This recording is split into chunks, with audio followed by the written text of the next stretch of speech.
Hi there. So I just wanted to record a very brief video around the value of a business and how deals are typically structured. So having bought and sold my own companies, as a seller, you always want to get all of the money up front in cash. And as a buyer of a company, I generally wouldn't want to pay a penny.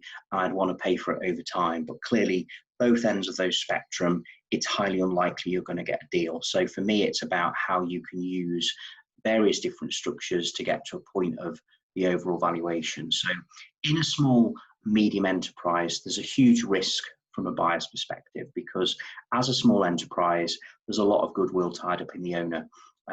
Because it will be the owner's name above the door. They'll have the relationships with staff and customers and key people in the supply chain. And even if a business owner has worked towards maybe making themselves more redundant from the business, and maybe they have a capable team that are able to run the business day to day from an operational point of view, there's still a lot of goodwill still tied up in that owner, because they were the entrepreneur that potentially started or invested in that business, and ultimately it's their name above the door, and if you like, the book stops with them. So from a buyer's perspective, when there's a change of ownership, there's a huge risk that some of that goodwill can evaporate. Key staff might not like the new owners and they might leave.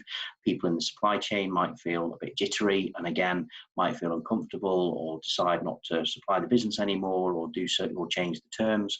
And of course, customers that have maybe done business with that business for many, many years and knows the business owner, there is a real risk that they might not continue to be part and service the business with their custom. So generally speaking, the vast majority of businesses that are sold, small and medium enterprises, there is usually some form of deferred consideration or earn-out structure.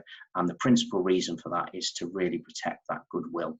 Because if the business owner hasn't received all of their money and they've still got to wait a year, 2 years, 3 years, or however long for the rest of that purchase price, then they still have a vested interest in the business. And it's very much in their interests to work with you as a new owner to protect that goodwill. So it doesn't matter how many hours you may spend with that business owner to really get to grips with that business and start getting into those relationships with staff, customers and supply chain. If that business, for example, has been in the same ownership for the last 20 or 30 years, even in a year, you're going to struggle to replace all of that goodwill. So you're going to want to work with that business owner in a handover. You want to make sure that that goodwill is protected. And of course, if the business owner has a vested interest because they haven't received all of their money at that point in time, then they're more likely to stick around, if you like, to help you to make sure that you protect their legacy and make sure that staff continue to work there, and that customers continue to appraise you with their customer, and of course that the supply chain remains intact. So it's very important that as a seller of a company, you can see it through the buyer's eyes, as we've explained there, and equally as a buyer, you need to understand that from a seller's point of view, they're going to want to make sure that they ultimately get paid. So they're going to want to see confidence in you, and I think working together with that business owner to make sure that that legacy, if you like, is protected, for me is very important.